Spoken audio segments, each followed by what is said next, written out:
He's got support from Weah!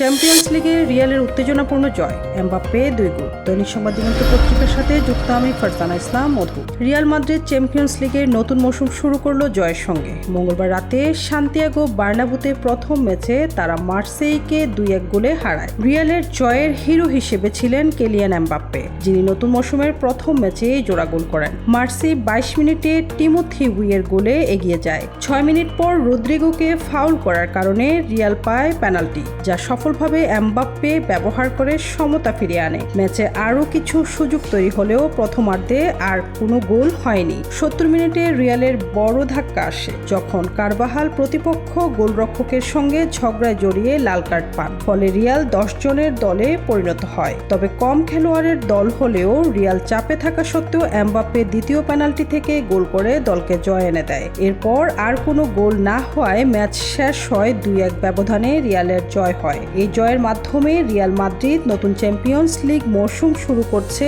জোরদারভাবে।